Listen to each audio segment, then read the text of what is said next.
ಬೆಳೆ ರಕ್ಷಣೆಗೆ ಅಂತ ಹಾಕಿದ್ದ ಉರುಳಿಗೆ ಸಿಲುಕಿ ಹೊರಬರಕಾಗದೆ ನರಳಾಡ್ತಾ ಇದ್ದ ಚಿರತೆಯನ್ನ ಅರಣ್ಯ ಇಲಾಖೆ ಸಿಬ್ಬಂದಿ ರಕ್ಷಣೆ ಮಾಡಿದ್ದಾರೆ. ಚಿಕ್ಕಮಗಳೂರು ತಾಲೂಕಿನ ಬಸವರಹಳ್ಳಿ ಗ್ರಾಮದಲ್ಲಿ 5 ವರ್ಷದ ಗಂಡು ಚಿರತೆಯೊಂದು ಬೆಳೆ ರಕ್ಷಣೆಗೆ ಅಂತ ಹಾಕಿದ್ದ ಉರುಳಿಗೆ ಸಿಲುಕಿತ್ತು. ಈ ಗ್ರಾಮದ ಸುತ್ತಮುತ್ತ ಬೆಟ್ಟಗುಡ್ಡಗಳೇ ಹೆಚ್ಚಾಗಿರುವುದರಿಂದ ಇಲ್ಲಿ ಆಗಿಂದಾಗೆ ಚಿರತೆಗಳು ಪ್ರತ್ಯಕ್ಷವಾಗ್ತಾ ಇರ್ತವೆ. ಹೀಗೆ ಬಂದ ಚಿರತೆಯೊಂದು ವೆಂಕಟೇಶ್ ಅನ್ನುವರು ತಮ್ಮ ಕಾಫಿ ತೋಟಕ್ಕೆ ಹಾಕಿದ್ದ ಉರುಳಿಗೆ ಸಿಲುಕಿ ಬಿದ್ದಿದೆ. ಈ ವೇಳೆ ಚಿರತೆಯ ಹೊಟ್ಟೆ ಭಾಗಕ್ಕೆ ಉರುಳು ಸಿಲುಕೊಂಡು ಬಿಡಿಸಿಕೊಳ್ಳೋಕೆ ಆಗದೆ ನರಳಾಡಿದೆ. ಚಿರತೆಯ ಚೀರಾಟ ಕೇಳಿದ ಸ್ಥಳೀಯರು ಅರಣ್ಯ ಇಲಾಖೆಗೆ ಮಾಹಿತಿ ನೀಡಿದ್ದಾರೆ. ಕೂಡಲೇ ಸ್ಥಳಕ್ಕೆ ಬಂದ ಬಾಳೆಹೊನ್ನೂರು ಅರಣ್ಯ ಇಲಾಖೆಯ 50 ಜನ ಸಿಬ್ಬಂದಿ ಚಿರತೆಗೆ ಅರವಳಿಕೆ ಮದ್ದು ನೀಡಿ ಉರುಳಿನಿಂದ ಬಿಡಿಸಿದ್ದಾರೆ. ಇನ್ನು ಚಿರತೆಯ ಹೊಟ್ಟೆ ಹಾಗೂ ಕಾಲು ಭಾಗದಲ್ಲಿ ಗಾಯವಾಗಿದ್ದು ಚಿಕಿತ್ಸೆ ನೀಡಲಾಗಿದೆ. ಸದ್ಯ ಚಿರತೆಯನ್ನ ಭದ್ರಾ ಅಭಯಾರಣ್ಯಕ್ಕೆ ಬಿಡೋಕೆ ನಿರ್ಧರಿಸಿರುವುದಾಗಿ ಅರಣ್ಯ ಸಿಬ್ಬಂದಿ ಹೇಳಿದ್ದಾರೆ.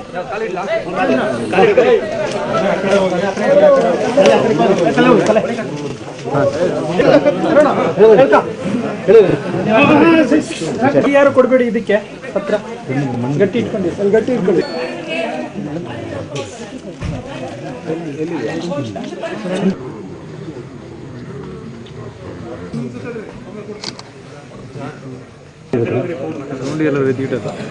ಸ್ವಲ್ಪ ಬ್ಲೇಡ್ ಕೊಡಿ. ಎಷ್ಟು ಎಷ್ಟು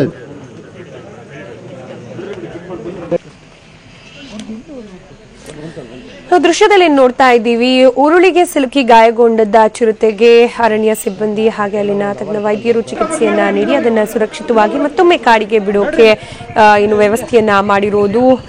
ಕಾಫಿ ತೋಟಕ್ಕೆ ರಕ್ಷಣೆಗೆ ಅಂತ ಹಾಕಿದ್ದ ಉರುಳಿಗೆ ಒಂದು ಚಿರತೆ ಸಿಲುಕಿ ಬಿದ್ದಿತ್ತು. ಇನ್ನು ಅದರಿಂದ ತಪ್ಪಿಸ್ಕೊಂಡು ಅದಕ್ಕೆ ಆಚೆ ಬರೋಕೆ ಸಾಧ್ಯವಾಗದೆ ನರಳಾಡ್ತಾ ಇತ್ತು. ಈ ದೃಶ್ಯ ನೋಡಿದ ಗ್ರಾಮಸ್ಥರು ತಕ್ಷಣ ಅರಣ್ಯ ಇಲಾಖೆ ಸಿಬ್ಬಂದಿಗೆ ವಿಷಯವನ್ನ ಮುಟ್ಟಿಸಿದ್ದಾರೆ. ಸ್ಥಳಕ್ಕೆ ಬಂದ ಬಾಳೆಹೊನ್ನೂರು ಅರಣ್ಯ ಇಲಾಖೆ ಸಿಬ್ಬಂದಿ ಚಿರತೆಯನ್ನ ಅರವಳಿಕೆ ಮದ್ದು ನೀಡುವ ಮೂಲಕ ಅದನ್ನ ಪ್ರಜ್ಞೆ ತಪ್ಪಿಸಿ ನಂತರ ಅದನ್ನ ಉರುಳಿನಿಂದ ಸೇಫ್ ಆಗಿ ಹೊರತೆಗೆದು ಹಾಗೆ ಉರುಳು ಸಿಕ್ಕಿನಿಂದಾಗಿ ಆಗಿದ್ದ ಗಾಯಕ್ಕೆ ಮದ್ದು ನೀಡಿ ಅದನ್ನ ಸೇಫ್ ಆಗಿ ಮತ್ತೊಮ್ಮೆ ಕಾಡಿಗೆ ಬಿಡುವ ವ್ಯವಸ್ಥೆ ಮಾಡಿದ್ದಾರೆ.